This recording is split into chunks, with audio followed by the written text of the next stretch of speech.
المشاهدين الأكارم، السلام عليكم ورحمة الله تعالى وبركاته. نشرة الأخبار نوافيكم بها من الفضائية الإريترية، والمستهلك المعتاد بأهم وأبرز العناوين.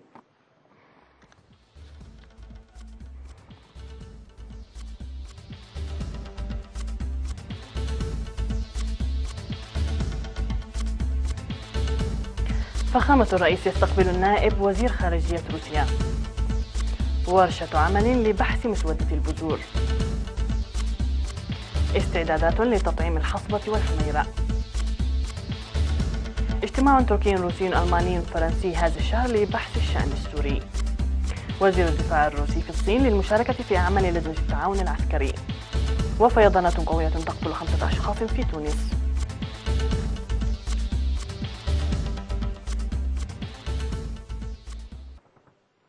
من العناوين إلى التفاصيل، أهلا بكم. استقبل فخامة الرئيس إسياس أفورقي بعد ظهر يوم أمس 19 من أكتوبر بمبنى هجر نائب وزير خارجية روسيا والمبعوث الخاص للرئيس فلاديمير بوتين إلى الشرق الأوسط ميكائيل بوغدانوف. وأكد الرئيس إسياس أفورقي في اللقاء على استعداد إريتريا لتطوير العلاقة الإريترية الروسية بتقوية التعاون في كافة المجالات، ودعا روسيا للعمل لتعزيز دورها الاقتصادي في المنطقة إدراكا لتطورات السلام والتعاون التي تشهدها منطقة القرن الإفريقي. من جانبه أعرب نائب وزير خارجية روسيا ميكائيل بوغدانوف عن تقديم ودعم بلاده لخطوات السلام الشجاعة التي اتخذتها إريتريا ودول القرن الإفريقي الأخرى التي تغير حياة شعوبها، مؤكدا على استعداد روسيا لتطوير علاقاتها التجارية والاستثمارية مع دول المنطقة وخاصة إريتريا. حضر اللقاء من جانب إريتريا وزير الشؤون الخارجية السيد عثمان صالح، ومستشار الرئيس السيد يمانة جبرآب، والمدير في مكتب الرئيس السيد أمين حسن، ومن الجانب الروسي سفيرها في إريتريا السيد آزيم ياراخميديف، ونائب مدير دائرة إفريقيا في وزارة الخارجية السيد أوليغ أوزيروف.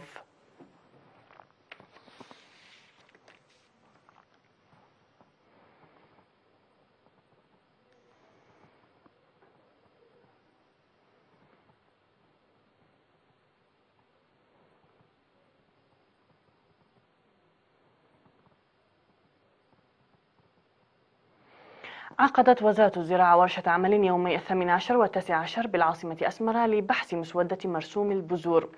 وأشرف على ورشة العمل التي بحثت مسودة مرسوم البذور الموضوعة على أساس السياسة الزراعية الصادرة عام 2002 الخبير الزامبي الدكتور فرانشيسكو ماتي بمشاركة خبراء البذور والزراعة من إدارات الأقاليم والمؤسسات الحكومية.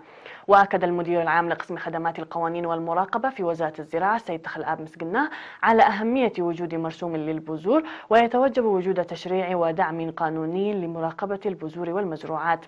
وذكر عن وضع مسودة قانون عام 2005 وإجراء تقييم قصير بشأنها، مشيرا إلى أن مركز حلحلة للأبحاث الزراعية يقوم بعمل مستمر لتطوير الذرة والخضروات، وطور 40 نوعا من البذور المحسنة بينها القمح والشعير، وتم توزيعها للمزارعين لتنميتها.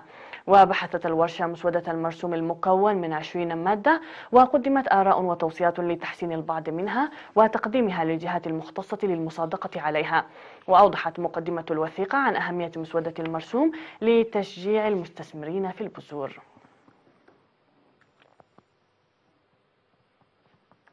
عقد مكتب وزارة الصحة في الإقليم الجنوبي اجتماعات للقيام بالاستعدادات المسبقة لحملة التطعيم ضد الحصبة والحميرة المزمع إجراؤها من 20 وحتى 30 من نوفمبر في كافة مناطق الإقليم. وأوضح مسؤول مكتب وزارة الصحة في الإقليم الدكتور مانويل محرت آب في اللقاء الذي عقد في 17 و18 من أكتوبر الجاري في مدينتي مندفرة ودكمحرة مع ممثلي الإدارات وفروع الوزارات والمجلس والجبهة والاتحادات الوطنية، أوضح أهمية ودور الجهات الحكومية والجبهة في الجهود الجارية لتوسيع تغطية التطعيم لمكافحة ظاهرة الأمراض وأضرارها قبل استفحالها. وأشار الدكتور مانويل إلى أن الهدف الرئيسي من اللقاء هو تنظيم حملات التوعية والقيام باستعدادات مسبقة قبل الشروع في حملة التطعيم، موضحا تطعيم أكثر من 300 ألف طفل على مستوى الإقليم تتراوح أعمارهم ما بين 9 أشهر و15 عاما ضد الحصبة والحميراء، وتوزيع فيتامين ألف للأطفال دون الخامسة. من جهته قال منسق برامج التطعيم في وزارة الصحة السيد تيدروس يحيدوغو إن بلوغ مستوى التطعيم على مستوى البلاد 95% خير دليل للوعي الراسخ في مجتمعنا عامة، وخاصة التطور الذي تحقق في المجال الصحي، مشيرا إلى سريان العمل الجاد للوقاية الكاملة من الحصبة والحميراء وبلوغ الهدف المنشود في توزيع تغطية التطعيم المتوازن. وأضاف السيد تيدروس أنه ووفق البرنامج الموضوع إن التطعيم المقدم بالحقن سيقدم في المؤسسات الصحية المنتشرة في كافة أرجاء الإقليم والنقاط المؤقتة. وقدمت الدعوة فيما يخص قضية المواصلات في جلسة المباحثات التي أجريت لتعزيز الدور ومساهمة الجهات الحكومية والأهلية في الحملة لمنح قضية المواصلات اهتماما مسبقا. ويفيد المهنيين الصحيين بأن مرض الحصبة والحميراء يصيب كافة الفئات العمرية ويتسبب في إعاقة صعبة في حال لم يقدم التطعيم ضدهما في أوانه. قدم مدير مديرية جندع السيد عمر يحيى توضيحا في الاجتماع الذي عقد حول انتخابات مدراء الضواحي المزمع تنظيمها من 24 من أكتوبر وحتى 20 من نوفمبر لفعالية برامج التنمية وكيفية تنفيذها. وشارك في الاجتماع الذي عقد في مديرية جندع ممثلو السكان ومكاتب الوزارات. كما أكد السيد عمر يحيى بأن فعالية الإدارة يرتكز على وعي الإدارة والمواطنين. ودعا مدراء الضواحي للقيام بالاستعدادات اللازمة للمشاركة الرحل والقرى في المناطق النائية في الانتخابات. وأشار إلى وجود برنامج لإجراء انتخابات المحاكم الأهلية والمجلس الاستشاري. وأوصى الاجتماع لتحديد مواقع الانتخابات مسبقا وتوفير النقل.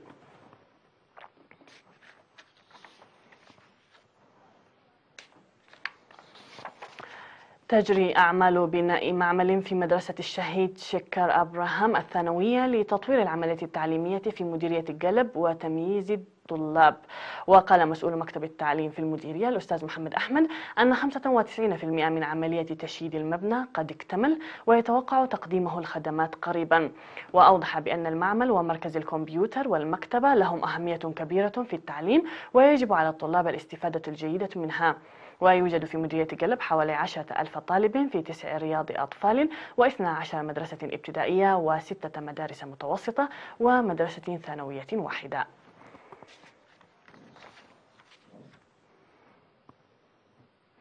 توفي في 19 من أكتوبر الجاري بمديرية مندفرة 4 أشخاص بينهم 3 من أعضاء أسرة واحدة بصاعقة رعدية إثر هطول أمطار غزيرة مصحوبة بالعواصف والصواعق الرعدية.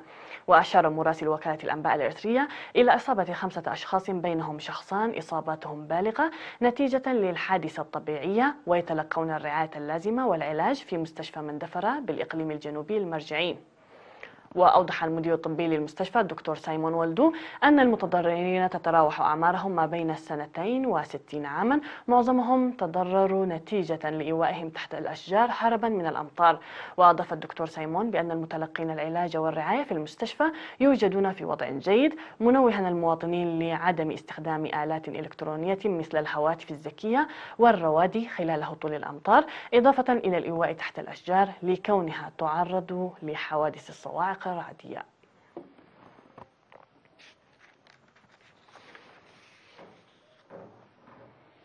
مشاهدينا الكرام، نعود مع الأنباء العالمية بعد هذا الفاصل.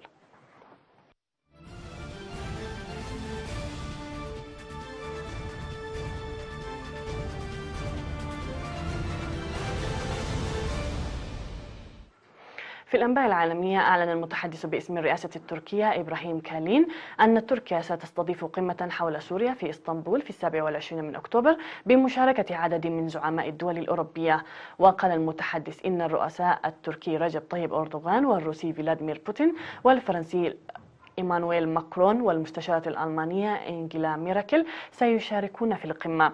وأضاف أن القمة ستتناول بشكل خاص الوضع في محافظة إدلب، المعقل الأخير للفصائل المعارضة في سوريا، والعملية السياسية التي يفترض أن تفضي إلى تسوية النزاع الدائر منذ 2011. وانتهت منتصف ليل الأحد الماضي المهلة التي حددها الاتفاق الروسي التركي لجبهة النصرة من أجل إخلاء المنطقة العازلة في إدلب من دون رصد انسحاب أي منها، وفق ما أكد المرصد السوري لحقوق الإنسان ومصدر في فصيل المعارض. وسعت تركيا القريبة من مسلحين متشددين لإقناع هيئة تحرير الشام التي ترتبط بتنظيم القاعدة بالالتزام بالاتفاق الذي عدته مع روسيا الحليف الرئيسي للحكومة السورية لتجنب شن هجوم تخشى تركيا من أنه ربما يتسبب في موجة جديدة من اللاجئين باتجاه حدودها. وصل وزير الدفاع الروسي سيرجيو شويجو إلى بكين في زيارة رسمية للصين للمشاركة في الاجتماع 23 للجنة الحكومية للتعاون العسكري التقني. ومن المفترض توقيع بروتوكول يتضمن التوجهات الواعدة للتفاعل بين الجانبين وسبل تنفيذ المشاريع المخطط لها. وكان وزير الدفاع الروسي قد أكد في وقت سابق أن التعاون العسكري بين روسيا والصين يهدف لتعزيز السلام والاستقرار في القارة الأوراسية وخارج وغير موجه ضد الدول الأخرى ولا يشكل تهديدا عليها، بل يساهم في تعزيز السلام والاستقرار. من جانبه صرح نائب رئيس اللجنة العسكرية المركزية الصينية شوي تشي ليانغ أن العلاقات الصينية الروسية تمر بأفضل المراحل في تاريخها، ويخطط الطرفان لتلخيص نتائج ما قاما به من أنشطة خلال العام المنصرم، فضلا عن تحديد المهام ذات الأولوية فيما يتعلق بتطوير التعاون العسكري التقني خلال الفترة القادمة.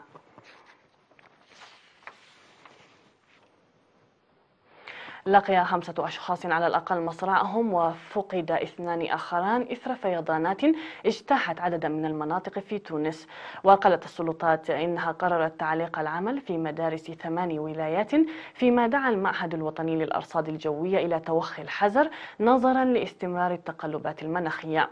وبحسب ما نقلته وكالة فرانس بريس عن المتحدث باسم وزارة الداخلية التونسية سفيان الزعق، فقد لقي 2 حتفهما في منطقة الكاف شمال غرب البلاد، وتوفي 3 في منطقة كرومبيالا شمال البلاد. وارتفع مستوى المياه في عدد من المدن التونسية بما فيها العاصمة وضواحيها. ونتجت الفيضانات عقب عاصفة وأمطار غزيرة ضربت مناطق شمال غربي ووسط البلاد، واستمرت حتى الساعات الأولى من صباح الخميس.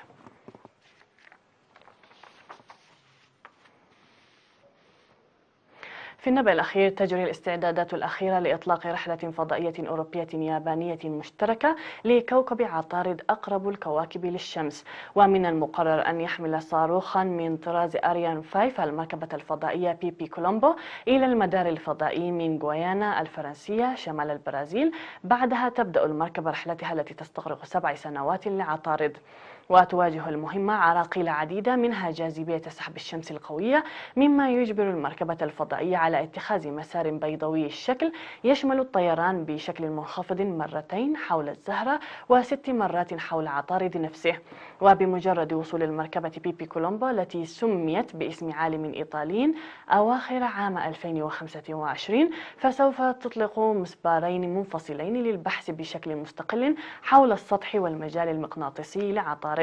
وكانت آخر مركبة فضائية زارت عطارد هي مسبار ناسا ميسنجر الذي أنهى مهمته عام 2015. نهاية النشرة مشاهدينا الكرام، شكرا لكم على حسن المتابعة، وقتا ممتعا نتمناه لكم مع بقية برامجنا.